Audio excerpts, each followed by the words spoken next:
everybody. Hope you're doing marvelously well. Sitting here with the rather wonderful Michael Pepe. How are you? Hello, hello. Good. How are you, my friend? I'm good. Good. Excellent. I'm good. This is it's fun to be here back at the Fab Factory. Yes, it is. Which I've been to now, I don't know, Eric, 5 times now? It's 5 or 6 times. You're a regular here. Yeah. You just need to rent a room. Just rent the room next to me. We can hang out. Is there a room next There is a room next to me available right now. Yeah, just yeah. There you go.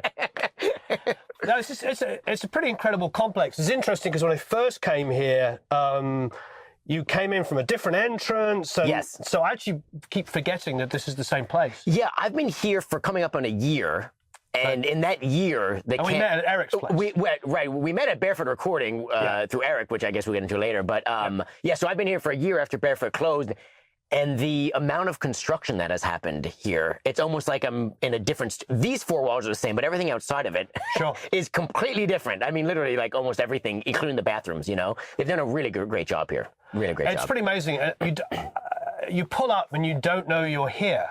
That's right. Like it's very, what's the word I'm looking for? Very discreet. Very discreet. I always tell people there's those big wooden gates. Yeah. So, and it does, those stick out. In this neighborhood, it's like, well, when you get to the big wooden gates, you're here. And people are like, okay, I think I'm here. And we were just talking to the studio manager, and there's 10 rooms here now? There's 10 rooms here now. That's right, yeah. It's pretty incredible. 10 rooms. I feel like about half of them are long-term leases like mine, and then the other half are day rate rentals or long-term rentals for, you know, for outside clients. Well, we did say we'll come back and do an overview of the studio, so stay tuned for that. Awesome. So speaking of which, tell us about your room. Yeah, well, this is, this is my little oasis here. This is where I make records. I have a booth right outside of here. I basically produce everything here. I usually go elsewhere to do drums because obviously I don't have a drum room here right now. Yeah. So I usually, as I'm tracking, I'll go to bigger rooms around town to track drums or large format things like strings, and then come back here and we do guitar, bass, vocals, and I mix here, you know? So everything else gets done here.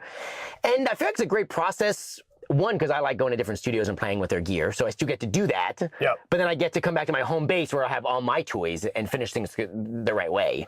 Do you have any preferences on rooms you go to?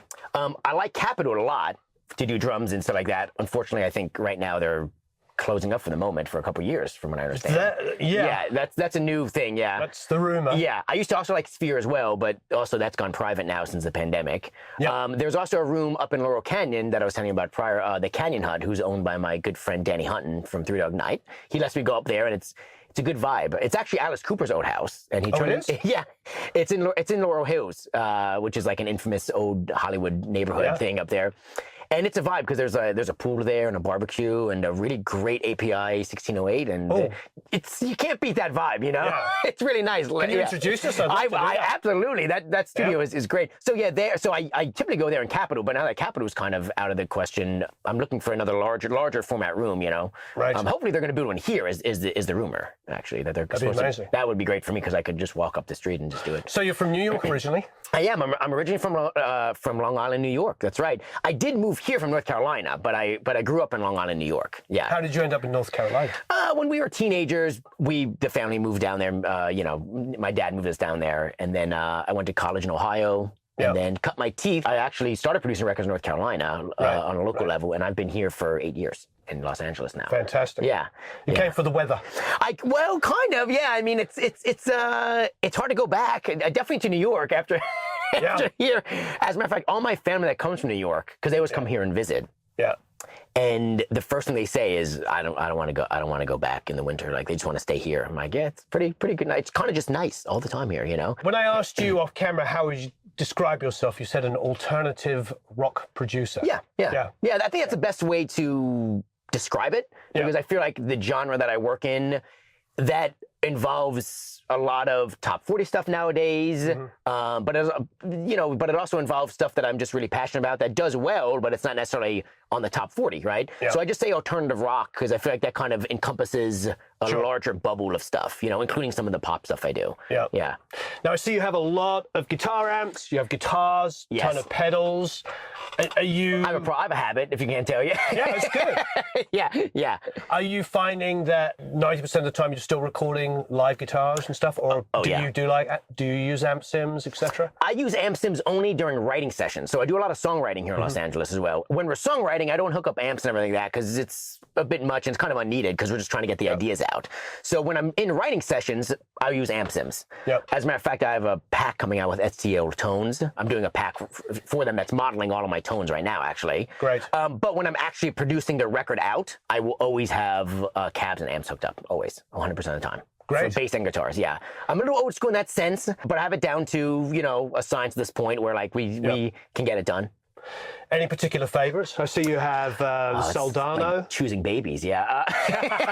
Well, I will say the SL100 is probably, if I had to just choose, probably my favorite amp I've ever owned. That thing is just unbelievably rock and roll. Like, it is just sickening. As a matter of fact, one of my favorite things is when a guitarist hasn't used it and I plug it in and turn it on through a big 4x10 in the other room, in 12. Their eyes are kind of like, I sound like a rock god, It's got that vibe about it. And actually, it's really unknown sort of that, but their clean channel on that thing is great, and it's a super modern clean tone, It's not necessarily like a JM100 clean tone. It has a really modern kind of clean tone to it, too. So I would say if I had to choose one, the SLO 100. Nice. Probably the 5150 would come in second, the EVH 5150. That thing has a lot of tubes in it, dude. I'll tell you what, yeah. But it's great sounding. It's probably the most versatile amp I have because it's 3 channels, and each one is clean, 2 is overdrive, 3 is just big old distortion.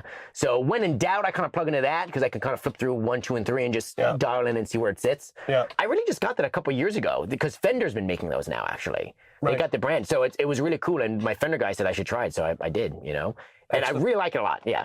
It's become a sort of industry standard. It really has, yeah. I wasn't a big fan of the Peavey ones they made, though, if I'm being honest. I thought it was sort of just like a little bit too metal for me sounding, Right. This one's way more versatile. That's why I was kind of on the fence about trying it, because I always remember them from the Peavey era where it sounded more like just heavy rock metal, which isn't really my thing. Billy was like, no, you should really try our branded 5150. It's way more versatile. You're going to love it. And he was right. I mean, I bought it, so. Fantastic. Orange? I have a sponsorship with them, actually, and they're very kind to me, so I really could never say anything bad about them because they help me out so much. But I actually have an AD200 orange bass head that is out in the shop right now, and that's where that would go off camera there, yeah. The orange tone, I just think that's actually a rock reverb. That's a version 1 from like 2001, which for me, growing up and going to Warped Tour and stuff, like that was the Warped Tour sound, the rock reverb 100, like that was it. So when I was looking for my rock reverb, I really wanted to make sure I got the version 1 because that was like the one's 2001-ish era, maybe 2003, I can't remember. But anyway, that was like the era I was looking for. Yep. So I was able to track one down on reverb.com years ago, and I snatched up. I do like those a bit more. I think the gain stage is just slightly different than the new ones. Right. I can't really explain it. It would probably take someone from Orange to tell you why that is. But are you using it for like super heavy tones, for crunch, clean? Mainly crunch. Mainly crunch. Yeah, like I would say SL100 carries the super heavy tones, and the Orange is a great one to pair with it. Because once you start stacking SL100, there's this wall of sound that happens, and some of the clarity can get lost in the distortion. But then you inject like an EVH 5150 or the Orange in it, and all of a sudden you kind of hear more of the notes coming through, So for stacking, do you have, say, a pair of each? Hand hard left and hard right? Yeah, in a chorus, usually I'll do left, right, and then I'll do one right up the middle, too, to meet with the bass. So usually I'll do, the middle one is really crunchy, like pretty distorted. Like that's where the SL100 sits a lot, like very overdriven to kind of support the bass guitar, you know? And then the sides will be a little bit more overdrive or crunch. So that's usually in like a chorus how I'll do it. And I've learned that over the years of watching some of my heroes, mentors do that, where it's like, why did the chorus get so big? And it's really just like all of a sudden you get this mid-range punch that happens up the middle that's not in the verses or the bridge or something like that, So that's one of my favorite tricks is to do that, yeah. Give me a record name that you've done, though, you think that really kind of carries. Ooh, that's a good question. I would say, well, there's a really good example of it. There's a band named Sundress that I did a record for a couple years ago. They're not super well known. I mean, they do well on their own, but I mean, they're not like top 40, but they do well. And I really pulled that off. There's a song called Size of My Heart on that album that I think is a great example of where the verses are just stereo, and then all of a sudden the chorus gets like this big middle section, and it kind of pushes out and the depth perception changes. And I really want to hear that, because typically I find that most production you'll go like 50% guitars in the verses, then you go super wide in the chorus. Well, and I do that too. Yeah. Yeah, I do that too. Yeah. As a matter of fact, there was an article by this band named Jimmy Eat World, and I read this, one of my favorite bands. I read this when I was in school for audio. So we're going back to, the early 2000s. And I don't know why this stuck with me, but Jim Atkins, the guitarist, said that, one of their favorite things to do on their Futures record, which is one of my favorite records of theirs, was to, in the verses, pan their guitars like 60%, and the chorus go 100%. And I think it's because I was just, at the time, learning about audio and panning, that for some reason, every time I listen to that record, I hear that the most on that album. But I think it is mainly because I learned it from that album, right? Yeah, so it's like it stuck with me. I understand. But yeah, I do that all the time. So in the verses, the guitars will be 60, 75, and then choruses get to be 100, and then we have this mid-range punch that happens up the middle. I want to hear that mid-range punch. I will. I will show it to you. Happily. That's great. Yeah. Then you got an amp peg up there? Oh, yeah. I mean, that's a classic SVT. That one in particular is I want to say it's about as old as me, so I think it's like a mid-80s. And I have the matching cab with it as well. I saw that outside. Yeah, you can't miss it. Yeah, 8x10, hard to miss. Yeah. That one is really cool because it's the black face from Japan in the 80s, which is one of the ones that I tried over at Barefoot, because Eric used to have one of those, and I loved it so much. And it took me a very long time to find one, because people don't typically sell things like that too often, I tracked one down in Orange County a few years ago, and I bought it up. I will say this, it's a dinosaur, so it's very pain to keep running. I fixed that thing more times than any other amp I've owned. Oh, wow. Unfortunately, it's kind of been a money pit, but it sounds so freaking good that it's one of those things where it's like 10 out of 10 would buy again, because it's like, well, I can't really find that thing anywhere else that I'm looking for, so yeah, I guess just fix it, But it really does sound amazing, that amp. It's got the classic SVT thing through it. I mean, you put a Stingray through that, and it's just rock and roll for days. The rock and roll never ends. Nice. Yeah. And what's the Vox head? That's an AC30. It's just a head cab combo, that's all. Yeah, so that's an AC30 head, and then I have a 2x12 cab that it goes to. What speakers in the 212? I believe they're blue Celestians. Yeah, they're the blue Bulldogs. The blue, yeah. Yeah, that's great. And I really got that just because how this room's set up. Behind this wall, there's a mic panel that's normaled. So I have all of the speaker cables normal to the booth so that I can put a cab in there and just hook up whatever I want. And then the guitar sits in here, or the bass sits in here and plays with me. And then the cab's in the other room. So, rather than getting the AC30 combo, which really want to do a whole lot of good because I have to run in between the booth to do that stuff, I just got the head instead, and then I just put the cab outside the room. Makes perfect sense. Yeah. But you do have a combo. I would say, and then their Fender Twin, which goes against everything I just said, but that does have an external speaker output on it. So I still run that through a cab in the other room, and that just really acts as a head in here. And I mean, Fender to me is just, I have to have something like that for clean and just like crunchy tones. I don't use it it's very rare in my productions because of how kind of bands always want to be bigger than the last band, right? That's kind of the thing. Well, we want to sound big, like, okay. And over, 15 years of recording and producing bands, how do you get bigger? Yeah, a Fender Twin usually isn't the thing. So to get the band bigger, but it's probably my favorite clean, overdrivey crunch tone that I use a lot in verses, bridges, things of that nature, or just straight up in ballads. I mean, you can't beat a Stratocaster through a Fender Twin. It's just, it's like classic. Or a Telecaster, it's just a classic. It's, a great guitar sound. Steve Jones's Heavy Tone, just turn everything up to 10. See, I would say now I have blasted that thing, and it does work. As a matter of fact, the song that I played for you earlier, one of the guitars in the chorus is actually that. It's just like, I believe it's a JHS pedal through it and just kind of pumping it loud. Yeah, those things get loud. They get so loud. Yeah. Luckily, the booth is pretty well made here because you can imagine how loud all of these get. I mean, that SL100 is one of the loudest things that you couldn't stand to be in the room with it. But I mean, just standing even outside of the double doors, you're like, I can hear that. You're like, that's kind of crazy. I'm pushing 100 watts like pretty hard, But last but definitely no means least, I see you have a JMP. JMP. I mean, I feel like if I'm producing rock bands and I don't have a JMP, then am I really producing rock bands? I mean, really though, right? That one is great because it doesn't. That's one of the ones that obviously it has no gain stage, it's just the volume. So you turn it louder and it gets more distorted. You turn it lower and it gets cleaner. And there's something magical about that, honestly. I mean, I think that is the magic of that JMP. It just sounds, you just blast it and it sounds loud and proud, and you put my Les Paul through there and you're like, again, like just add water, instant rock and roll, It's kind of hard to beat that, Yeah, fantastic. Do you use it often or? Very often. As a matter of fact, I tell people this all the time. All of these amps and more, because the band will bring some amps too when we're doing a record, and all those guitars and also more than those guitars, they really truly get used on almost every record that I do. You Wonderful. know, because I very rarely stack the same left and right centers, stuff like that. I'm constantly changing the setup. I've made my workflow in this room very easy to do that, where I can literally just punch out of one, punch into another, and just turn on.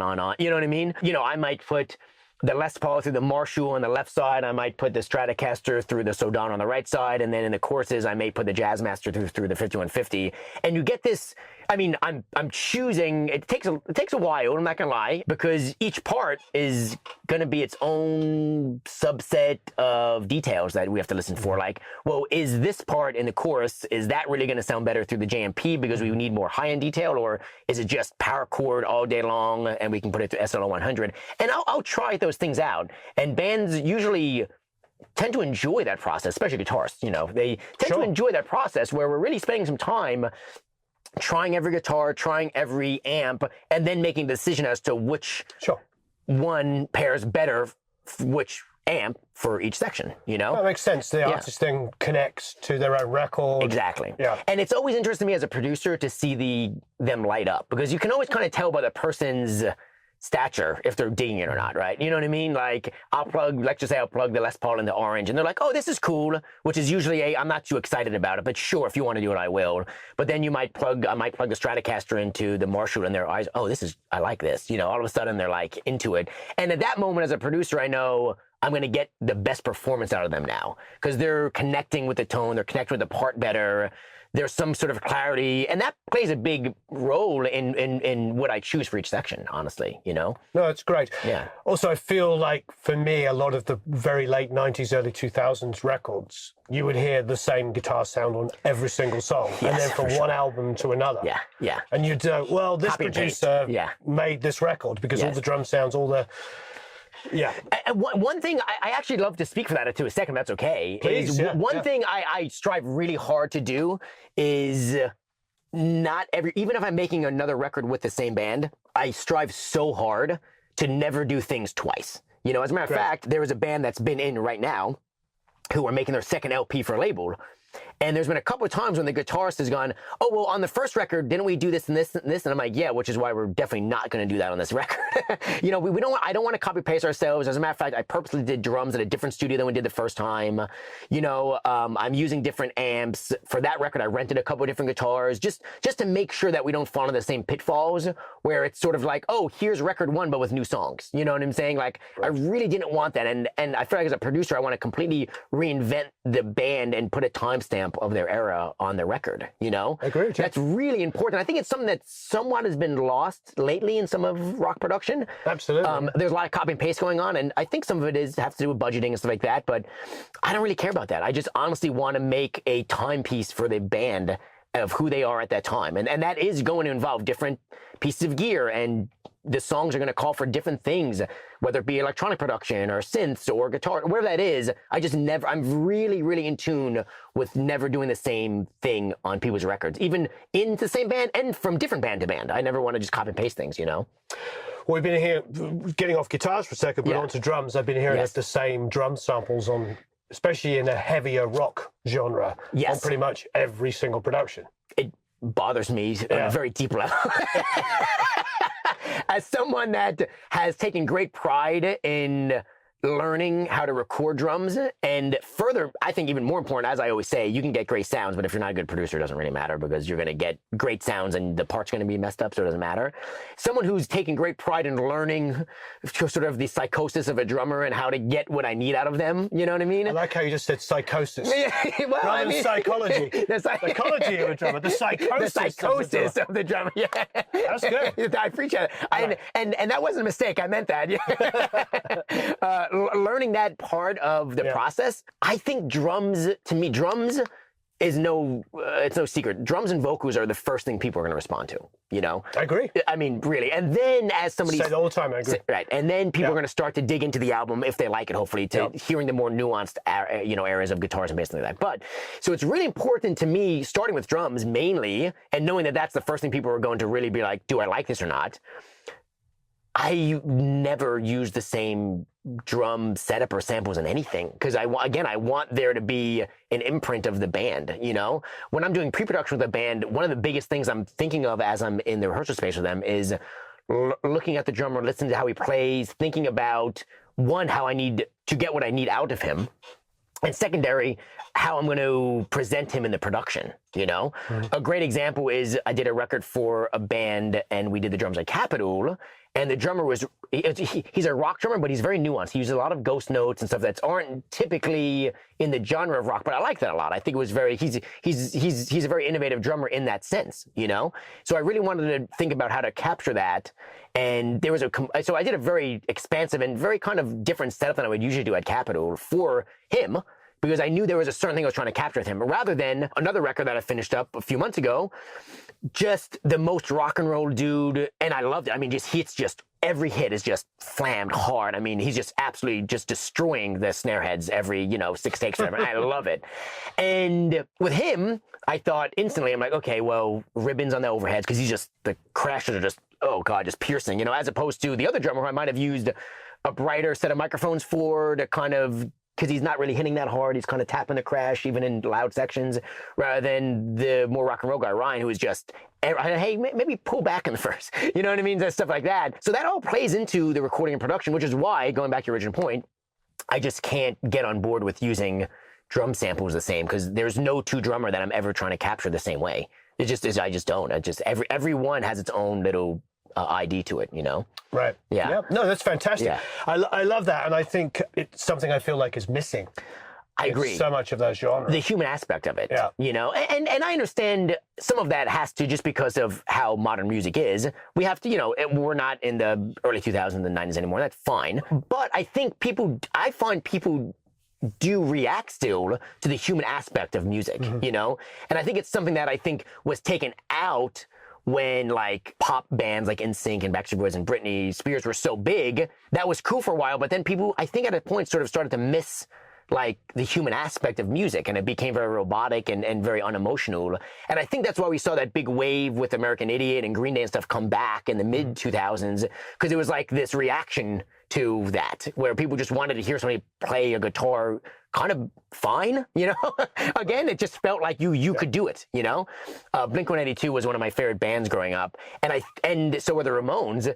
And as an adult, I know now, it's like, oh yeah, because I could play those songs. And like, They weren't hard. And when I played them kind of just fine, it sounded like the album. I'm like, oh wow, I can do this.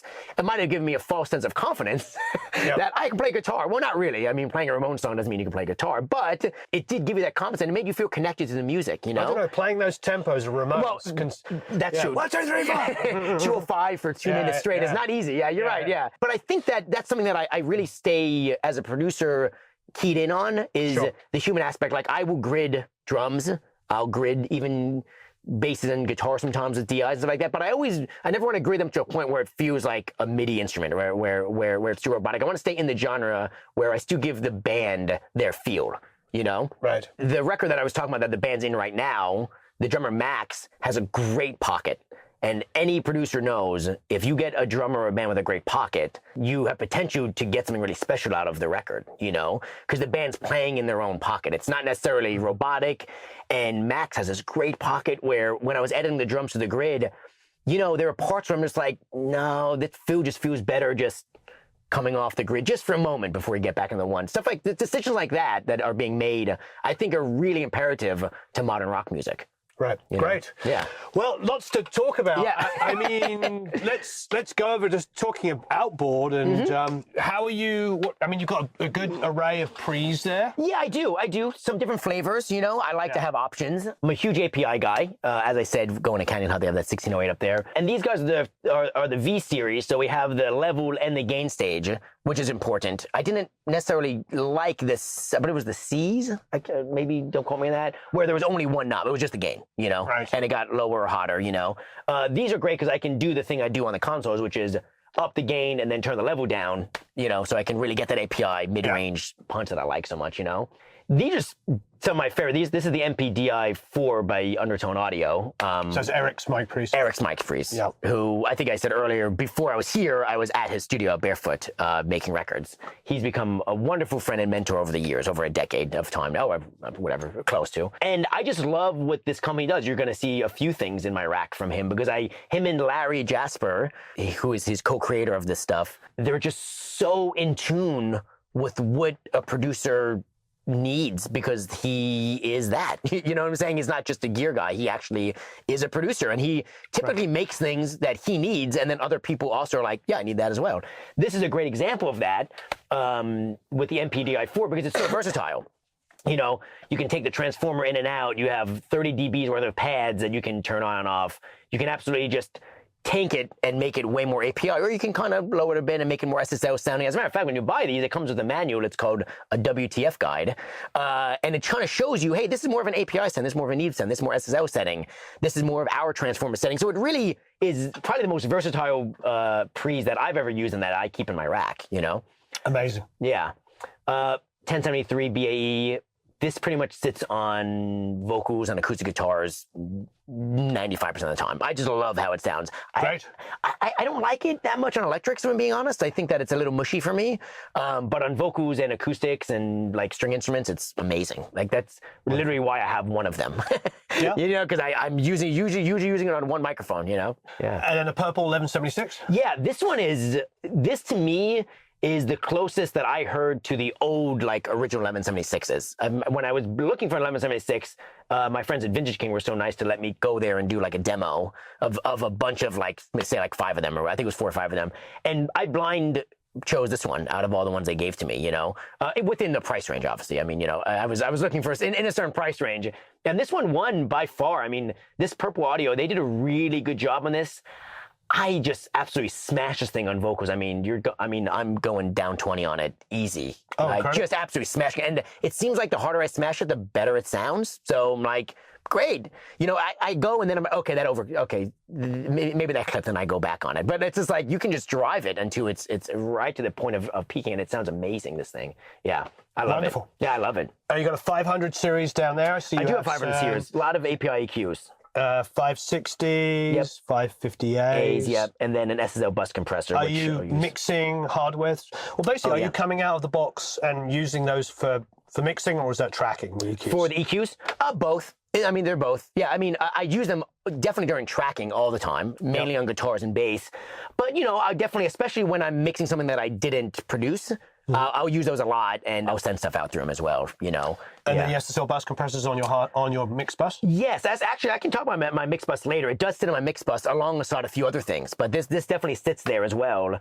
I just love how modern and punchy it gets, you know. It's just a really low-end punch that's like, it's very tight, it's not loose sounding, and I try and get the low end to really tighten up with that guy. And it has a high-pass filter on it, It does, it has a high-pass filter on it. Yeah, I mean, this thing's great. I mean, it sounds amazing. I use it on my drum bus, meaning I'll mix the drums in the box and then send it out through that as a bus as well, and do a print.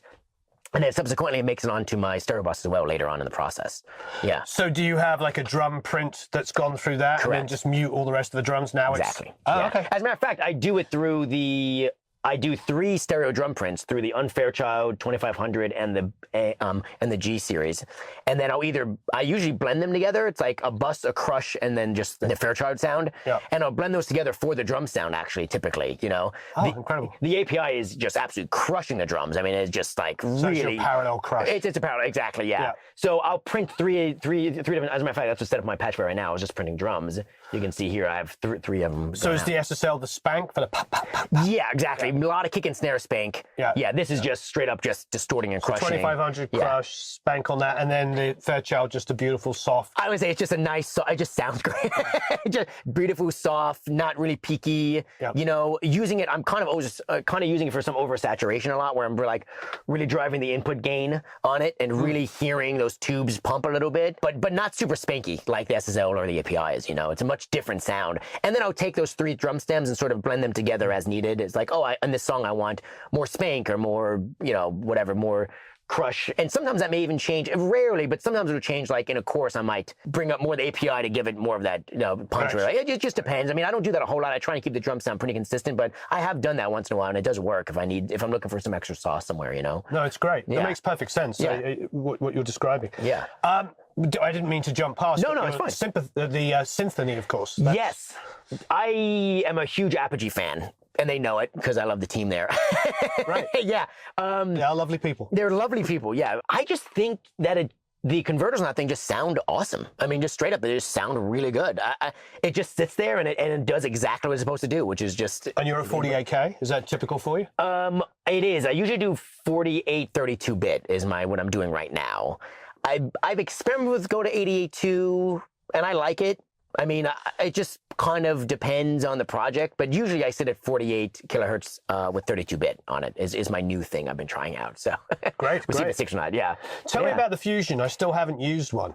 The Fusions is really cool. Also sits in my mix bus, sort of like just a last sort of tweaky thing. I kind of just got it, so I may not be the expert on it yet. I'm sure there's somebody else, especially SSL, that could probably tell you better about it, but it has a few different really cool sections about it. One, you can do the input trim, which is nice, so you can right away just kind of lower the mix if you want to get more vintage drive out of it, because the first thing is the vintage drive, which is probably what I use it the most for. It's sort of like a harmonic distortion sense on it, and you know, you have to tweak it a bit, but there's like drive, density, high pass filter on it, and you can really get some really cool characteristics out of the mix out of that way, you know? I would say it works 80% of the time. Sometimes it just doesn't, and that's fine, you know? And then you have just an EQ, which I don't use a whole lot of because I usually use my massive passive for EQ. And then high frequency compressor, which I do use a lot of because I feel like for rock music, it tames a lot of the cymbal stuff that's happening on the sides, maybe even some of the last minute sibilance on a vocal. And this thing really does well. You don't have to really hit it too hard, and it does a great, very transparent job, which is what I want it to be doing at that stage, you know? And then this is a really cool thing. So it has stereo imager on it, and it's basically MS processing it has on it, and it splits between space and width, which is treble and low end. So one of the tricks that I always learned from Eric over at Barefoot is he used to do a really cool low end MS thing. And it was really cool how he used to do it. Oh, wow. What is that? Yeah, I don't want to give his secrets away on my thing, but basically he would take the bass and record it left and right as well, and then use an MS to bring up in the chorus like the low end, so it hits, so that the chorus feels really big and wide, you know? Wow. But he'd be filtering at like 80 or 100 or something like that, you know? So it's not like actual low end, it's just like that bass kind of like mid-range 400 hertz that happens. And it's pretty cool, actually, you know? Wow. So, I mean, I should say I've kind of evolved it and done my own thing with it, you know, I mean, just because it's like, you know, everyone has their own little tricks, but he showed it to me years ago in his own way, and I've since kind of evolved it a bit to my... I shouldn't say evolved it. I should, because his is probably better. But I've done my own thing with it, I should say. You know what I mean? And so one of the reasons I became interested in this unit was because it does MS processing on the low end, where you can actually set it on the sides to push low end, which is really cool. I think it's probably meant more for like 808s and like pop stuff, but I've really been able to use it in a sense with actual natural bass guitar by doing that trick of tracking left and right bass. I'd like to hear that. Yeah, I'm trying to think. I haven't done it lately because it's one of those things where I was using it on my painting a lot, and then I kind of stopped doing it because I felt like I was doing it too much. Do you know what I'm saying? But definitely like a few years ago, especially, like there was a couple of records where I did that a lot on that I can bring up and show you. Yeah, that'd be interesting. And it is quite cool when it works. It's like, yep, there it is. You know, like that's the thing. Yeah, that sounds very cool. Yeah. So that's really the reason I actually became interested in this unit, was strictly because of the stereo imager on it. But since then I've used it for a bunch of other stuff too, because I do like how it sounds. Incredible. Yeah. Eventide Eclipse. Yes. Multi effects. It has like a million different things. It does polyphonic and. So it's got big snare too on it. Were you using it for a snare verb? I was, as a matter of fact, I had it printed before you showed up. I was mixing some drums and I was getting ready to print it through big snare too. I was getting ready to print the snare drum through that. It's probably one of my favorite snare drums reverbs on the, or just, I should say, this unit has a bunch of different snare reverbs that I like a lot. It's got a lot of cool, like vocal effect things. It's just like a weird unit where sometimes I'll just spin the dial and let it land on something and just see if it sounds good. Because there's like 600 unit things on there or something, and like I haven't gone through all of them in the years I've used it. But there's some really cool stuff. I mean, it's sort of like an updated H3000 in a way, you know? Right. Basically, is basically what I kind of liken it to. Yeah. Yeah, that's fantastic. Yeah, it's cool. It's a cool processor. I love Eventide as a company. Great. I do too. They make cool stuff. They do. And they have for a long time, you know? Yeah. For probably the longest. Probably, yeah, especially for effects, yeah. The Manley, so that's a massive passive. Is that your mix bus? Mainly my mix bus. I mean, during tracking, I'll use it sometimes, but mainly I got it for my mix bus. Yeah, I just think this stereo EQ, to me, is my favorite stereo EQ I've ever heard, because it's almost like a tone box. You know, it's almost like you run it through there and you start tinkering and you bypass it, and I'm hearing more than just the EQ I'm doing. I'm hearing the unit itself, you know, and that's exciting to me. Like, I like gear that makes itself known, most of the time anyway. I mean, especially when I'm doing stuff like EQing in a mix. Like, by the time I get down here, not so much, but earlier in the mix when I'm doing stuff like this, I really do like a piece of gear that's like, hey, I'm here, you know, it's like, hey, that does that, and it sounds really cool. And it's one of those things where I'll take it out sometimes and I go, well, that has to be there. Yeah, because it's like, wow, that's doing a lot. So yeah, I use it for EQ on the mix bus mainly. I will use it on guitar sometimes because it sounds great no matter what you put it on, but it does sit on a mix bus most of the time. Yeah. Great. Yeah, it's cool. It's a cool piece of gear. Okay, so last but definitely no means least, the Unfair Child. Probably, I would say, desert island piece of gear. I always say worth every penny of admission. The smiley faces from Brad, who you've had on the show before. Yes, we love Brad. Yes, I love Brad too. When I bought it, he went through it for me and put a little smiley face to tell me it was all good to pick up at barefoot. This thing just I need to get the accessory box. Actually, Eric keeps telling me to get it, and I do need to get it. It's almost like I can't say enough nice things about it, so I don't know where to start. But I think I said it earlier. It's kind of a make things sound good box. Like, when in doubt, I'll put it through there and like, well, that sounds better than it did before it went through the Unfair Child. You know what I'm saying? It just sounds great. I mean, it does sit in my mix bus sometimes. I run bass through it all the time. I run vocals through it all the time. I run acoustics through it literally all the time. It gets a lot of use. As a matter of fact, if I have any piece of gear, this probably gets used the most in my studio. Oh, wow. Because I feel like it's a creative tool in a way. With the plugins, by Sound Toys, I'm sure you're familiar with those. Of course, yeah. The delays are phenomenal. They're amazing. And I almost liken it to that, where it's like a creative tool that also is a compressor. You know what I'm saying? Because it's like almost Sound Toys, you bring it up and it's like, it's doing cool things like EQs and stuff like that, but it's also just like a creative tool, you know, those plugins. This is almost that to me. It's like I'm using it as a creative tool because when I'm getting bass sounds, I'm really using the Unfair Child to get a lot of that tone out of the bass. Yeah. You know, and you take it away and it's like the bass sometimes can fall apart. Same with acoustics and drums especially. I mean, if I take off drums, you hear it instantly. And you find it's a lot more usable than a real one is probably the wrong way of describing it. But an original one, yeah. An original one, because you've got actual variable attack and release that you can really 100%. get in there. As a matter of fact, last time I tracked drums at Capitol, I was using their Fairchild, their original Fairchild, and I like hesitate to say this because I might get absolutely flamed in the comments, but I like my Unfair Child more because I had more options, you know? It's like I missed, when I went to that Fairchild, I missed my attack and release options. Like, I really wish I had my Unfair Child so I could set it a bit more, you know? Like I couldn't get the thing out of it because I use this on overheads a lot, like, and I was using that Fairchild on my overheads, and it did make the cut, don't get me wrong, it sounded great, but I did miss some of the attack release option I had, you know? So I would say, for me personally, I would choose this any day over a real Fairchild, yeah, because of the options I get. 100%. And it's a third of the price. So a lot cheaper. Still expensive. Yeah, it's too expensive. But not unbelievably expensive. Like doable. You know, like, okay, I could save and buy that, you know, rather than a Fairchild. It's like, well, if I get rid of my car, my house, then maybe I may be able to get this thing, you know? The Focals. Yes. Well, everyone knows, probably if they know me at all, that I am a massive Focal guy.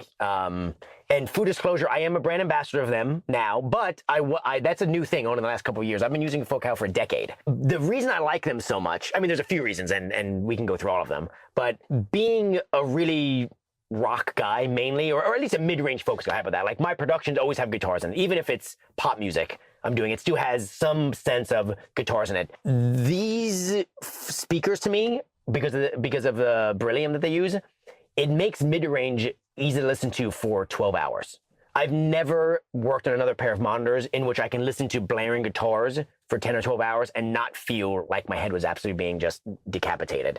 These make it listenable and real, which is the most important thing. They make you work, where it's just like if the mix or your production sucks, the vocals are telling you, hey dude, your production kind of sucks, you know? Like right. it tells you those things for sure. And they're very real. And like I said, they're easy to listen to for hours on end. They never get fatiguing. Which, these are the Trio 6s. Trio 6s. Trio 6s, okay. yeah, because they have the focus mode on them and everything like that too, which I love. Do you use the focus mode? And I just do. Listen to the... I do. When I'm mixing, I do. I have the foot switch down there. Oh, yeah, I don't do it when I'm producing a lot because there's just not really a need for that, you know? Yeah. But when I'm mixing, I definitely kick it on and it kind of sounds like an NS10 a little bit, sort of. Yeah. I mean, you know, I hesitate to say that because it's not exactly, but it gives you that idea. I have their sub down here as well, their sub 6. Oh, nice. Also, same thing, very controlled. Not out of control sub that you would think when you think sub. It's not really that type of sub where it's just like, where it's just all this loose low end. It's very focused. I would say it's as real as a sub can get. I don't really rely on the sub too much. I typically turn on when the artist is here because I like to hear it. When I'm mixing and finishing a production, I don't really have it on because I don't really need to hear that too much. I'll turn it on at the end just to make sure that under 40 hertz is tight and then it's going to translate, but I don't necessarily keep it on all the time because I just don't think it's necessary. With the room sounds great, by the way. Thank you. We're listening to a track just before we started filming, which sounded awesome in here. Thank you. Now, the room design, did you do that? Was it already done? It was in the process of being done, and then when I was moving in, I was able to make some adjustments that the facility let me make, which mainly were the height of the clouds where I wanted those. Yep. I shot the room out a little bit. The back paneling, like you can see how we kind of tilted the back paneling by the door over there. I kind of needed that done to make sure there wasn't like a bass trap, you know, or I'm sorry, that there wasn't a bass build up back there. Yep. And then this attack wall was all mine. The attack wall to me, even with these soffits, because they custom made these soffits for these trios. So it's not just something that I bought and just stuck them in there. They were designed for that speaker. And the attack wall was something else I learned from Eric, my mentor. You were at Barefoot on your channel, right? Yep. Okay, yeah. So in Studio A was basically a massive attack wall. I don't know if you remember that or not. It's almost very discreet how he did it because it's almost, you don't realize it, but it's just one big attack wall. And when Barefoot was closing up, very sadly, one of the things I asked Eric was like, how can I get my studio to sound as good as Studio A does now? Now that I'm not here anymore, like I'm kind of scared. And he was like, it's just an attack wall. And I was like, so what is that? What exactly? What is an attack wall? What is that? Yeah, exactly. Yeah. So the best way to explain it in layman's terms is basically what you're seeing here, these pillars become your wall. So no longer are the walls behind the studio your wall, but this is your wall now. And these cylinder acoustic traps are a perfected acoustic treatment according to your space. So in other words, like when I was getting these, I had to give ASC, who made them for me, these dimensions, and they were custom. They said, okay, you're gonna need this many, and your speakers, okay, and this will be the most perfected acoustic environment that you can get inside of this room. And they said you can take them at home and they'll sound good too, but you may need more or less depending on the space, right? So that's the best way to kind of explain it. Is it's designed to the room for the room to become the room, if that makes sense, you know? Yeah. I wish I had the money to kind of line the whole studio in them, like Studio A and Barefoot was that. The walls were the attack wall, but for the sweet spot, which is really all that matters as far as things go. Like, it sounds fine back there, but it sounds right here, you know? Right. Yeah. So that's what the attack wall is. And I've been using them for years, because like I said, at Barefoot, I used them kind of unknowingly, that's what it was. And then when I was leaving, I got taught actually what I was listening to, which is an attack wall. You can look it up. They're very infamous. As a matter of fact, once you know what it's kind of like when you get a car and you start seeing that car everywhere. Yeah. But they've been there the whole time. You just didn't own the car, so you didn't realize it.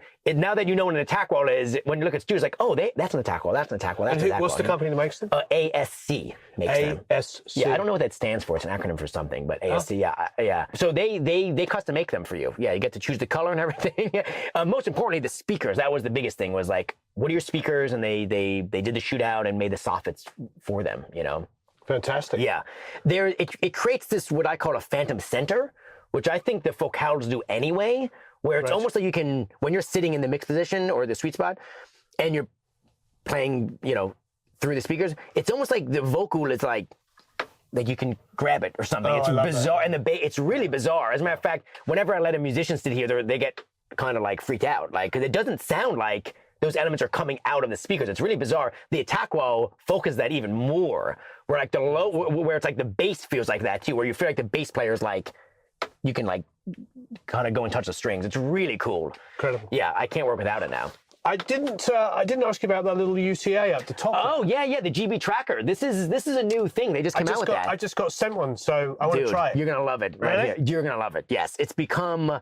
I mean, I remember being at Barefoot when that thing was going through R&D. Yeah. Because they would give me little things to like tinker around with, and it's genius. It's a one-to-one reamp box. So in other words, it's actually changed just recently in the last year or so. I mean, well, I guess less than a year because it hasn't been out for a year, but how I produce guitars and bass. So in other words, now when I DI a guitar through this, I can use an amp sim modeling the amps that I'm going to use. And then after the guitarist leaves, I can reamp it through those amps. And it's a one-to-one box. So in other words, it literally, there's no degradation.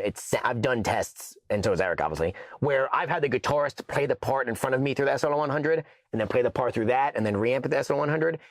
Like, down to the waveform is exactly the same. It's like stupid detailed, where it's like there is no loss. So what that allows me to do is work with the guitarist on just the part, and not worry about tone right at that moment. Now I do worry about the tone, but at that moment I can focus with the guitarist and saying, try this, try this, try this, try this, try that, and not worry about like, oh, is the distortion level right? Because that to me as a producer, it's sort of like, I don't really want to do both those things at the same time. I want to focus on the part and then worry about the tone.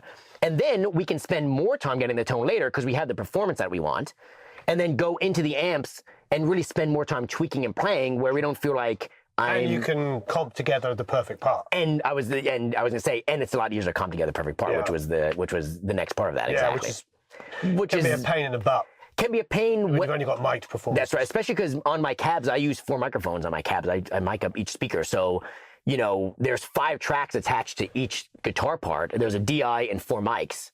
So you know if I have 3 guitars in the chorus, there's, 15 tracks associated in Pro Tools with those parts. So editing can really quickly become pretty cumbersome, This way, I can really just worry about editing the DI and the performance and then getting the tone later and not have to worry about doing all those small little edits on 5 tracks. I'm really excited to try it. You're going to love it. It's really cool. Like I said, when you start to use it, it clicks. You're like, oh, I get it now. This is why it's so looking cool. at it, it looks like a reamp box that makes sense to my brain. Yeah, well, input. Yes, exactly. To amp.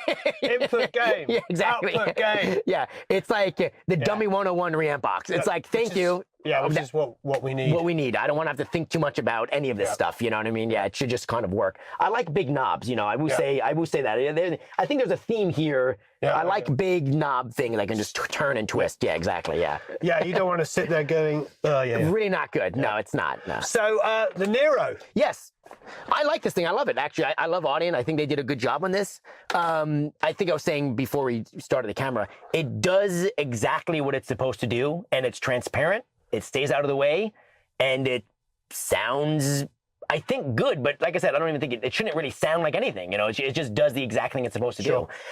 The best thing I like about it is how you can assign the sources to each knob, to each headphone or control or whatever like that. So that different sources can be listening to different things at the same time. And do you also use this for your setting up headphone mixes for vocals and stuff? Yeah, exactly. Yeah, which is why I like the source thing. Exactly. Yeah. So because I can be listening to something in here and then flip to a source and have them listen to something different, and I can send that out of Pro Tools as a different send. Nice. Which is really works great. It works really well. It's really intuitive and straightforward to use. Yeah, I like the big bright lights. You kind of can't mess it up. It's like you click on a source and it's like, hey, here's what I'm listening to.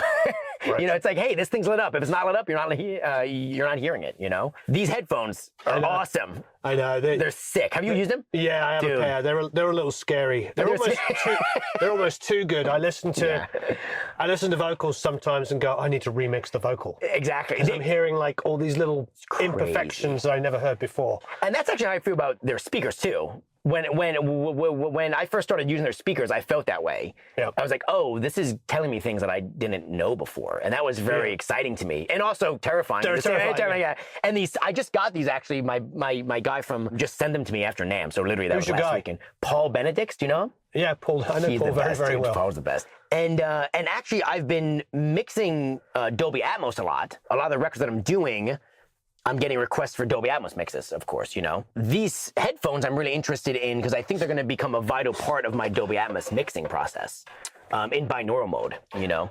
Are you going to build this whole room out for? I don't think so. No? I don't think so. So here's my early take on it. I can watch this video in a year and see if I was wrong on it or right. This would be kind of like a nice timestamp archive of if I was right or not. I'm getting requests for Dolby Atmos mixes pretty regularly now. Like pretty much every record I'm finishing, mixing wise, the label's like, will there, you know, can we have Atmos mixes of it? You know, I like that because we get to charge for an extra mix. So that's cool. Sure. which is not bad. Yeah. I mean, it is work. It's work. I don't know if you've done it. I'm sure you've done it already. It's work. I mean, it's definitely work. It's not just a freebie for sure. You know. So I'm not gonna right now. My plan is not to outfit this room fully with Dolby Atmos. My plan is to mix in binaural mode in these headphones because they sound very much like my monitors. And when I'm going to Dolby Atmos, I'm not really mixing, I'm placing things because the mix is already done.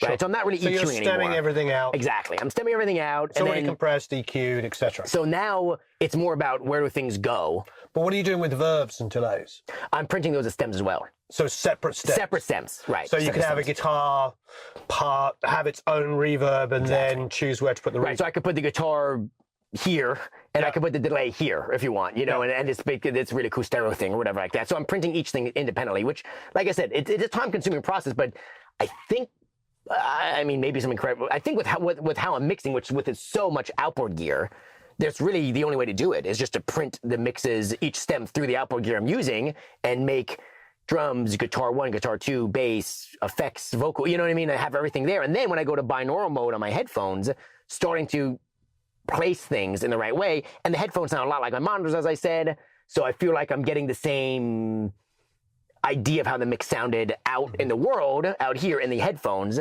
And then I'm very fortunate to be in a facility that has two. I was about to say, are you going and checking? Exactly. This place has 2 Dolby Atmos rooms, one specific for music, and I go there and rent the room, and then I check like the whole record at once. You know what I'm saying? So I'll go through and listen to the record, make notes in the room, and then come back here and fix it. Have you not been disappointed? Do you find it translates really well? Dude, I gotta say, it translates pretty well. Like, that's why I'm like, I don't think I need to set this up for Dolby Atmos, because this seems to be working pretty well, this process I have going right now. Now, I'll say this, if I wasn't as fortunate to be on a campus that has a Dolby Atmos room, sure, to check, I may feel differently, you know, but 90% of the work is being done here on the Focal and Focal headphones, and then go into that room just to make sure everything's tightening up. And like I said, there's about 10% of things I make notes on each song, and okay, actually that doesn't really translate, I need to fix that.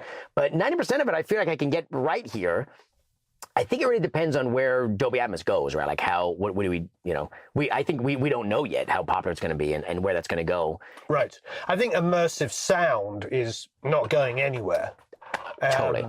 And I mean, thinking this way makes perfect sense, because I mean, I have a 15-year-old son, and he hears everything in immersive. So isn't that amazing? That's like just the norm now. That'll be the norm for the next generation. Yeah, I love it. By the way, I mean, I have my AirPods and I listen, and if there's a Dolby Atmos version or something, I turn it on. For sure, or I guess it's just kind of on, from what I understand. Like if there's a Dolby Atmos version, it plays that. It defaults to that now, I guess. I mean, but for Apple, obviously, it's spatial. Well, spatial, right? I should say spatial. Yeah. Like the new Casey Musgraves record, I listened to, and I turned it on, and it was in spatial audio, which is Dolby Atmos. Yeah. And I was listening to it, and I'm like, this is amazing, you know? Like, and I didn't even realize it was in spatial audio because it just sort of played that way. And then I realized afterwards, I'm like, oh, let me listen to the stereo version. And I was so disappointed with the stereo version because I was so immersed in the record the first time that I didn't realize that I was losing something from the stereo version. And I feel like that right there encapsulates what this should be. Absolutely. I think as artists are realizing where it's going to end up, and they're thinking in those terms. Yes. Yeah, I agree. I talk to lots of people say, and I understand, they're like, oh, it wasn't made, you know, some of these older records weren't made with that in mind. But, you know, I'm good friends with those guys, and I say to them, if you'd had the technology, they'd be like, we'd be using it, exactly, right, exactly. And I think that's an opportunity we have now as producers, knowing, like, I've already, in the last year or so, since this whole thing's really started to bubble to the top and I'm getting the request, if I know I'm going to be doing the mixes in Dolby Atmos as well, my production mindset changes during the recording and the production of the album, because I know I can do different things. You know what I mean? Like in the mix, I can like mess around. Like maybe we do want to add that guitar part that's a little bit accessory, but in the Atmos mix, I can do something really cool with it. Yep. As opposed to in stereo version, I'm like, well, there's not really room for this. You know what I'm saying? So I'm already feeling my mindset change as a producer. And to me, that's exciting because it kind of like for the next 20 years, it's probably going to get more immersive, not less. Yeah. And it's going to allow me as a producer to kind of play with the audience a bit, you know? I listened to the Billie Eilish, I think it was Bad Guy mix in Atmos, and it kind of felt like I was on like the Billie Eilish ride at Disney World or something. You know what I mean? Yeah. It's just like, this is so immersive. It's like, wow, this is amazing. This is probably how they wanted it to sound when they were doing the production, you know? And to see that come to fruition is pretty exciting. Yeah, I agree. Yeah. I agree. And like I say, there's a whole section of the population that's growing up with it being normal. And that's very exciting. And generally speaking, you know, as producers and musicians and artists, you know, that's our audience, right? So like we need to understand that our audience and young people make up most of the population of people that are really listening to new music, not music they grew up with, but new music. If that's our population that we're gearing towards, and like we have to be very in tune going forward that this is the expectation and it's probably not going away and we should be excited about it, right? Yeah, I agree. Yeah, absolutely. So pedals, you got lots of guitar pedals there. Oh boy. So you got a nice pile. Yeah, I would say I don't even know if we're going to go through all of them. A gaggle of pedals, dude. It's a bad habit is what it is actually is what you're looking at. Yeah. That's fantastic. So I mean, basically, they're split into tone pedals, effects pedals. That's kind of how I have them arranged. Okay. I mean, obviously, they're not necessarily neat, but they are tone and effect is how it is. You know, there's a lot of stuff that you expect to see, like a Big Muff and a Sans amp. Yeah. You know, you're going to have any studio that you're walking to that does rock bands are going to probably have these. As I take these out, I'm sure they're going to fall at some point. So these are just tuner pedals. So nothing to write home about there. Noise suppressor, polytune. 385, I love Walrus stuff. Right. I think they're a great company. They're really cool, nice guys. This is a weird, it's like a loose kind of overdrive pedal. Yeah. It's modeled after some amp from the 60s or something, they said. I forget. That's why the radiator thing is on the front of it. It's modeled after some amp that looked like that, they told me. Ounces on a postcard, please. I'm sure somebody, it's so sad that I have these things and I'm like, I don't know. But somebody out there does. Yeah, so please tell us. Please tell us. This thing sounds awesome. I'm a big JHS fan. I have a bunch of their stuff. Yep, see, things are falling, like I said. This is the Angry Charlie and the Charlie Brown, which is a bit funny. And this is more of like a JM 800 sound pedal. This is more of kind of an AC30 sounding pedal, you know? This sounds silly. I have these pedals since I have an AC30 and JM 800, but you'd be surprised how they kind of change the tone even through those amps, and especially through like the Fender Twin and things like that. You know, these become a Charlie Brown to sort of imply that it's a Eddie Van Halen tone, the Brown tone. I think so. Yeah. I never asked him. I think so. Yeah. And I don't know what the Angry Charlie is about. Maybe just like a different high mid kind of angry. Yeah, I mean, this is an angry pedal for sure, but they have similar things about them, you know. I like this one a little bit more, I think, actually. Let's see here. Oh, this is a great, I just love the name, the Thunderclaw. This is Mr. Black, the Thunderclaw. Never seen that before. That's amazing. This company is awesome. Mr. Black makes really cool stuff, and he is, I love his attitude about his pedals. Yeah. It's sort of like, okay, like for instance, this is a great example. On his website, there's a link up at the top that says dealer and artist pricing. And it says how to be an artist and get our pricing. Click one of our pedals, press buy now, put in your card, check out. You pay the same as everybody else. It's like he just does, he doesn't care. I love that. And this Thunderclaw is like kind of instant Dookie era Green Day.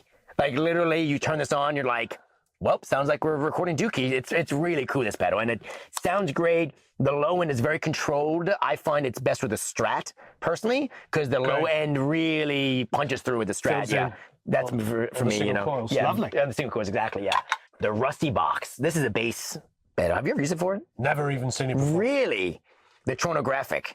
Yeah, Rusty Box. This thing is sick. It's a bass. I mean, it's likened to a Sans amp in the sense of it's a bass preamp pedal. You know, this thing I used. Sean, the bassist from Taking Back Sunday, he's the one that introduced me to it. Yeah. And the moment we plugged it in, I was like, okay, well, I can't record bass without this now.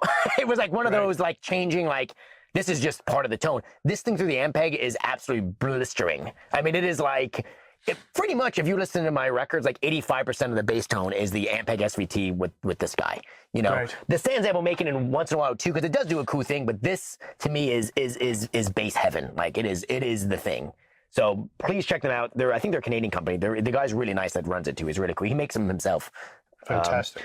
Really cool. The Decimator, which is probably my favorite noise reduction pedal. Plus, it just looks cool. It does look cool. It's a very transparent noise reduction pedal, you know? And yeah, there's not too much to say about that because it works really well. The Empress, the Mocha Drive, this is cool. Empress, this is like a little mini guitar mixing thing. Wow. It's a lot, and you probably can't even see the switch and stuff. It's really cool. It basically has like different channels, fuzz, overdrive, distortion, and then you can dial in gain and volume into each one. Set your frequency controller up there. Yeah. You can even open up the back and tell it which to jump 1, 2, and 3 with. So in other words, you can go 1 distortion, 2 fuzz, 3 overdrive, or whatever like that, and you can switch it, which is kind of cool too. It's probably the most versatile pedal I have, but also the most complicated. And as we spoke about earlier, I like big knobs and easy things. Fast. Yeah. So I have to be in a mood to use this, but when the mood strikes, I have it. You know what I mean? It is really cool. Some effects pedals, I mean, I have plenty of them. So the Lillian, also by my friends at Walrus. Great phaser pedal, you know. I love that on their pedals, on their effects pedals, because the Julia also has this as well, which is probably my favorite chorus pedal that I have.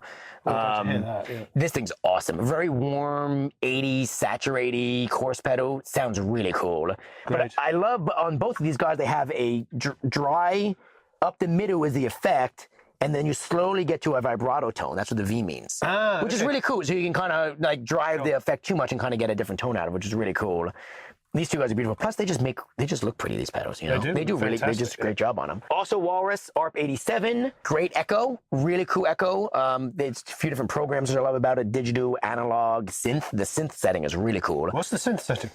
It's like this polyphonic, like it makes it very what's the word I'm looking for? Expansive. It's less echo, more just like it just keeps going. Like the rate is very long, and it almost makes the guitar literally sound kind of almost like a synth. I mean, that's what it sounds synth-like, which is cool. Also, the slow pedal is actually like a guitar synth pedal. It's supposed to be done. I'm a huge Cure fan. That's like my favorite band in the whole world. I love the Cure. I have a Cure tattoo right here that's covered up currently. You know, I think Robert Smith, probably one of the reasons I make records, if not the reason. That's fantastic. Yeah. Oh yeah. He's, I mean, the best ever. I feel Disintegration is the best 60 minutes of music potentially ever recorded. Amazing record. It's definitely at least in the top 5. I'll say that. I got this because my guy at Walrus said, "Oh, you're a huge Cure fan, right?" And he was like, "I'm like, yeah." He's like, "I'm gonna send you this pedal." And what did Robert use though? I always felt like he used early on. I wonder what he used. Oh, you mean to make that big, expansive synth? Oh, I wish I knew. Because if anybody wants to let me get in touch with Robert Smith, let me know and I'll ask him happily. Yeah. I have this pedal called a Volts. Okay. And it's like a Eastern European chorus. Really? Is it sort of sounding like? It's the closest I can get to it. Yeah. But I know with Joy Division they used the Sound Theory. Yeah. Really? Yeah, they used the Sound Theory, which is also reminiscent that period. You know. And that's my period. That's like my favorite period. Like I said, like, I love that. That is my like English mid to late 80s, early 90s rock. Right. Is like that's probably, if I'm listening to music at home, it's generally that era of things, or Warped Tour stuff. This is the Dispatchmaster Earthquaker Devices. Love this company as well. They make such cool stuff. Probably my favorite just go-to reverb. What's it called? Dispatchmaster. Oh yeah. It just sounds, one of those reverbs. Just a telephone. Yeah, I don't know what. One of my favorite things about pedals is like there's no rules really. It's like, oh, here's a reverb pedal and it has a telephone on it. Why? I don't know. Why not? Like, okay, cool. Why is the Lillian based after a pilot girl? I don't know. This is Lillian. Cool. I just love the culture of pedals. Is very fun to me. Yeah. Probably my favorite just go-to reverb. Like if I need a reverb, I just plug this in and like, yep, sounds like a great reverb. Very, very rich. Oh, let me see the Rainbow Machine. Have you ever used the Rainbow Machine? No. Okay. I haven't. This is one of those pedals where it's actually been dusty because we have a lot of pedals, but we haven't got any of these. Okay, fair enough. I have eclectic taste in pedals. So and the only thing I have is I do have the Aquapus. The Aquapus, well, this thing's great. This is probably the best slapback, just like that. We do have some Way Huge pedals. Great, Way Huge is awesome. But the Rainbow Machine is a guitar synthesizer that literally just does the most random stuff you've ever heard in your life. And typically I tell a guitarist, give me a note and then let me play this. So there's actually many videos of me on the floor just playing this pedal, because it's almost like a little synth board, you know? The reason it's dusty is because it's one of those things where if I use it a couple of times, it goes back on the shelf for like 6 months. Because I feel like again, going back to what we were talking about earlier, I don't like to repeat myself. And this is a repeatable offense where it sounds like the Rainbow Machine. And people, I mean, who have this know like, oh, that's Rainbow Machine, you know? And I don't want to, I have a thing about that. So I put this pedal up maybe like 3 times a year, and it's the perfect thing when you need it. It's like, yep, nothing else. Really you have to look it up. Yeah, Earthquaker has a great video on this on their website. You look at it, and it's like, yeah, it does that thing. Let's see, what else do we have here? 1981. This is actually supposed to be up there as a tone pedal. My friend Adam got this for me when I moved into the studio as a studio warming gift.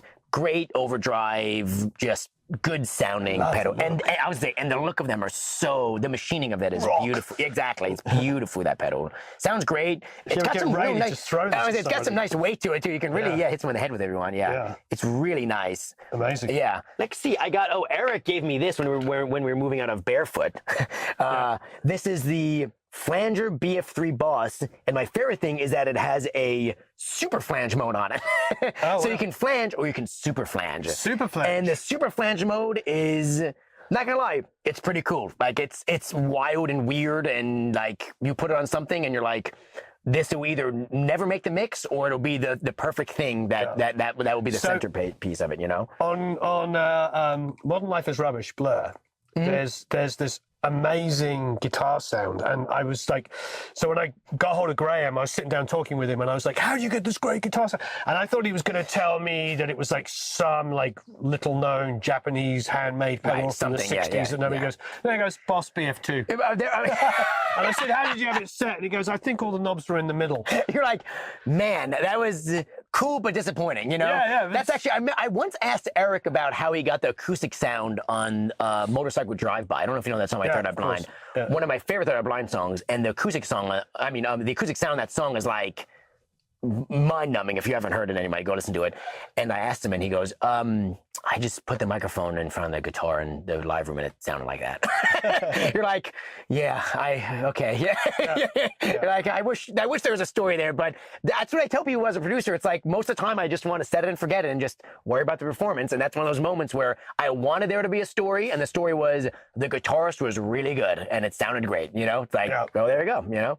But the super flange is definitely a cool effect for sure. Let's see, I like this JH series that they have out now, just the one knob series. The whole idea is they're $99 and they do one thing, and they're very simple. Like the reverb is verb, EQ, decay, free delay, on or off. The delay is mix, time, repeats, and then the type is analog or digital. And it's very simple. I love it's almost like if Apple made a guitar pedal, you know?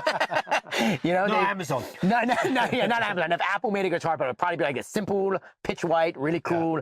And it's one of those things where if something's not working, I'll plug in the 1 series reverb, and it just sounds like a reverb, and everyone's like, yeah, that sounds like reverb. Or I need a delay and nothing's working. The tap tempo's not working. This one's too modulating. This too extra. You plug this in, it's like, oh, there it is. It's a delay. I don't need to do all the fluff about it, you know? What's that says MP on it? That little tiny thing? Well, I have all my labels MP just so that my name. But what is it? This guy, this is so sad, because this is by a company called Hotone.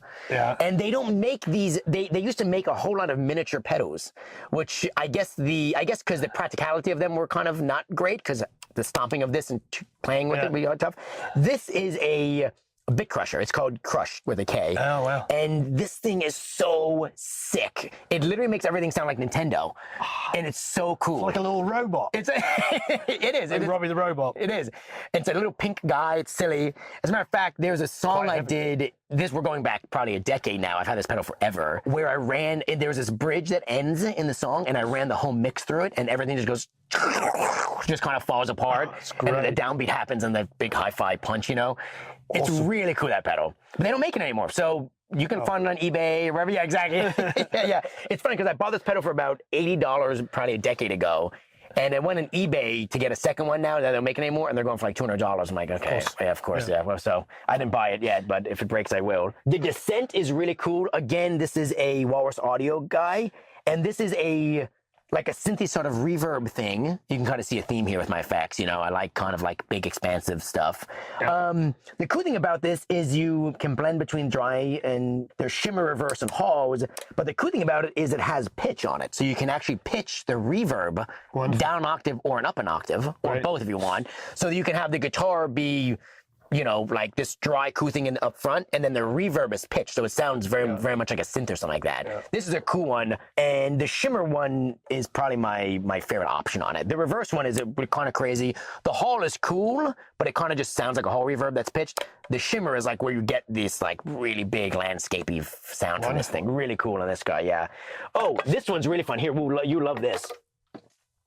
This is the have you ever seen this before? No. This is a little dusty because, again, the same thing with the Rainbow Machine. It is a sound that I can only use a couple of times, so I haven't pulled it out for quite a while. And you literally, there's many videos of me on the floor playing this. It's a tremolo and a fuzz, but it works on XY axes.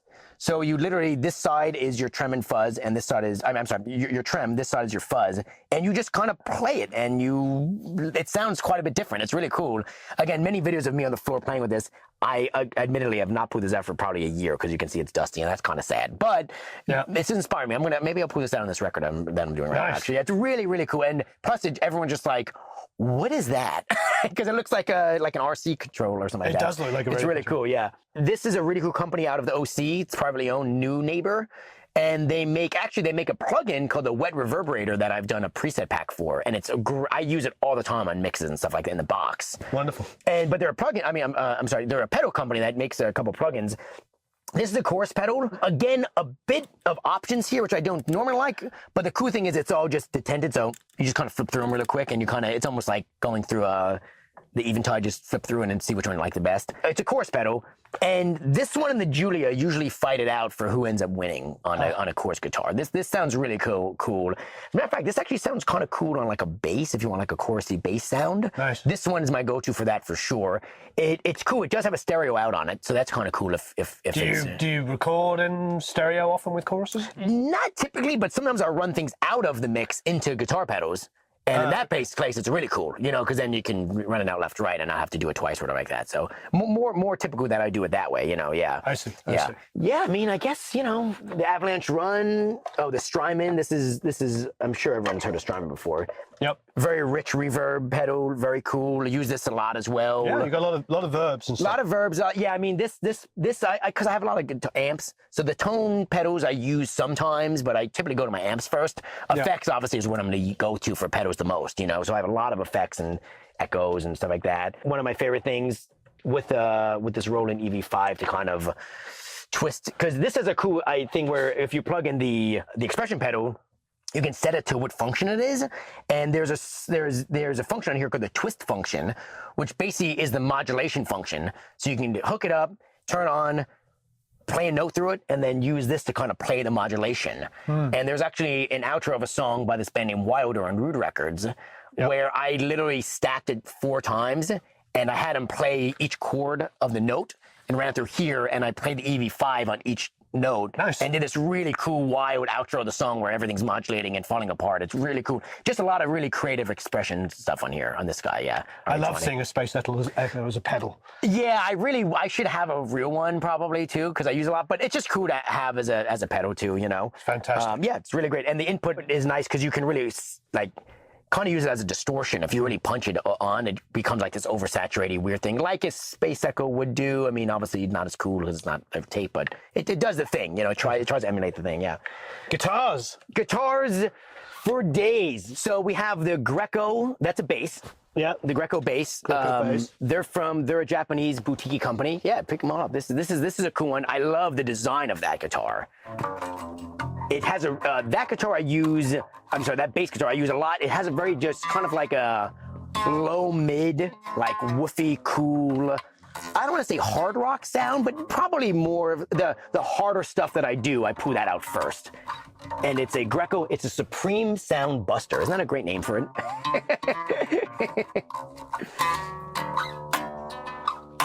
exactly. You kind of get it when picking up.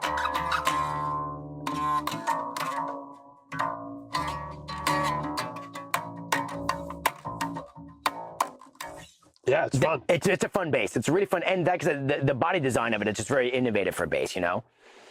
And the pitch white is just kind of, yeah, it's not gonna sit great in there, but it won't fall because there's a table next to it. What's also Strat? Jazzmaster. Jazzmaster. Jazzmaster, yeah. Oh, yeah, lovely. Jazzmaster. These guys are great. I think I just got these all intonated and string changed before this record I started on. So, that guy is probably the loudest guitar I have, other than the Les Paul.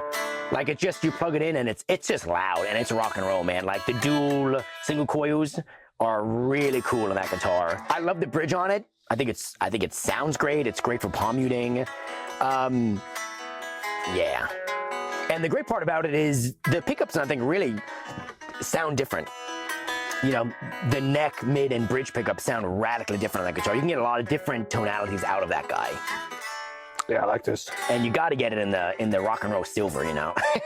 Yeah. It has to go in the rock and roll silver. Yeah, it's gorgeous. Yeah, I love that guitar. It sounds great. And as I said, really every one of these guitars make it on the albums that I do, and more, because the band will also bring theirs too. That's a classic Strat right there. The 70s with a... No, it's a newer Strat. Yeah, But it's a 70s style. It's a 70s style. Yes, yeah. It's not from the 70s. Yeah. It's a 3-bolt. No, it's 4. Yeah. It basically does the Strat thing. You know, it's a classic Stratocaster, American Strat. I like positions 1, 3, and 5 on it. I'm not a huge 2 and 4 guy, but I feel like that's because those are come over in Nashville sending sort of stuff. You know what I mean? Instant.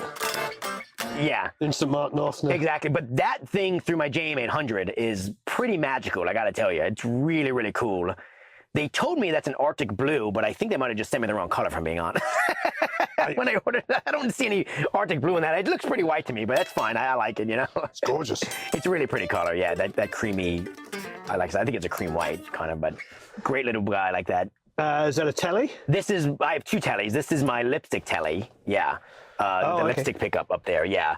You know, this one sounds a lot different than the one you're getting ready to pick up after this. It's the solid body, way more, I want to say a little bit more rock and roll than the hollow body that I have, which is the deluxe that you're going to pick up in a second. This one's really cool, though. As a matter of fact, as far as tellies go, I would say it's kind of split between which one gets used. That one's probably, I think that one is not set up as well right now. Now, this guy is probably my favorite telly that I own. Thin line, yeah, the thin line. I love the weight, yeah. And the humbuckers. It's amazing how different those guitars sound, both being tellies, because it's like, you know, a hollow body humbucker guitar as opposed to a solid body lipstick single coil. My friend John Nolan from Take Back Sunday, he turned me on to that exact guitar because he used it all the time. And when I was working with them, he would use it all the time, and it blooms so nicely. I mean, it really, every amp you put it through, it just has a great texture to it. Yeah, that's great. That through the Fender Twin is pretty special. Also, that through the EVH 5150 is really special too. Oh, there you go. It needs to be tuned. See?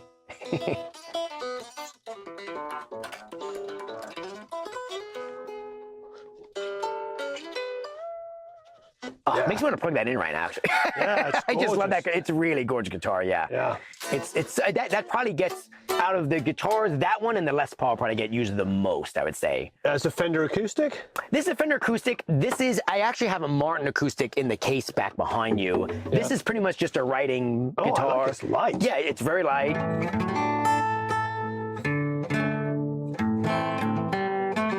It sounds cool. It's got a little bit of a below-mid thing to it. It doesn't get recorded too often. It's usually to just somebody needs a guitar to pick up and write or show someone a part on. I pick that guitar up. It's a bit of a beater, but it sounds cool. It definitely has made some records. Like I said, I have a Martin that in the case back that I really use for recording. I love how light it is. It's so light though. Ridiculous. It's just a great piece of wood. Like there's no input jack on it or anything like that. It's just. We were at somebody else's studio recently. Had one of these that was super light, and I remember loving it too. Yeah, they're really good.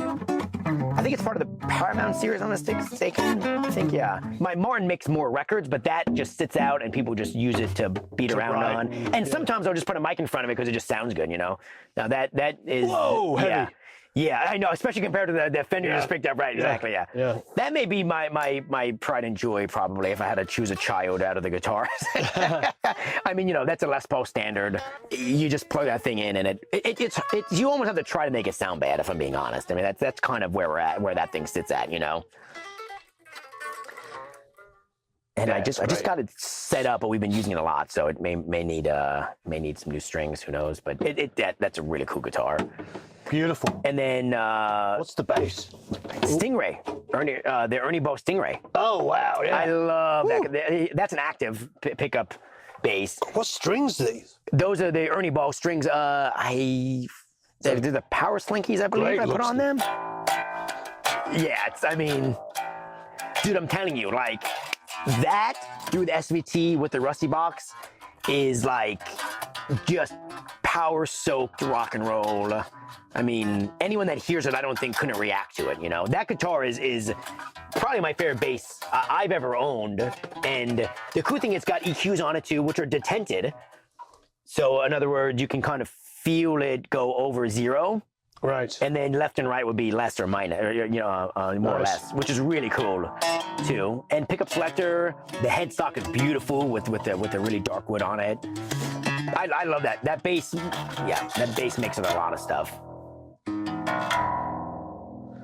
Yeah, it's gorgeous. I don't think they give the Stingray enough credit. I think it's beautiful. It's just a great guitar. But I particularly love the matte there. Yeah, that's really. And nice. I love access down here. Exactly. Yeah. Yeah. I mean, it plays great. And like I said, I don't think people get enough credit for how versatile it is. People just relate it to like, oh, it's just slinky rock and roll. Like, no, that thing does a lot of stuff, man. It's really cool. Well, I think of Tony Levin. Yeah, of course, right? Yeah. What is this? That's another Supreme Soundbuster by Greco. That guitar is incredible. Wow. It is really cool. Rings gorgeously. It does. Are you gonna pick? I don't know if it will translate through this little mic, but maybe not. But it really rings beautifully. Yes. And it's a great design, right? Isn't it? Does it sound this even through an amp? Yes. I was gonna say, you took the words out of my mouth. It's so even keeled through an amp. It's crazy. Must be great for rhythms. It's great for big power chord rhythm stuff. Plus, it has, interesting enough, it has a humbucker and a single coil. So you can really, it's very versatile as far as tone goes, you know? Really versatile as tone goes, actually. It's pretty sick. Like I said, these all get used, man, you know? Like, people don't believe, but when I'm in the middle of producing a record, we plug all these guys in and make sure we're getting the right tones, you know? It's very important. I really like this. Isn't it great? I like the simplicity of the design and the design is really well wonderful. set up. Yeah, it is. And like I said, it sounds that even through an amp, which is the cool part about it, you know. And then, you know, classic P bass, you know.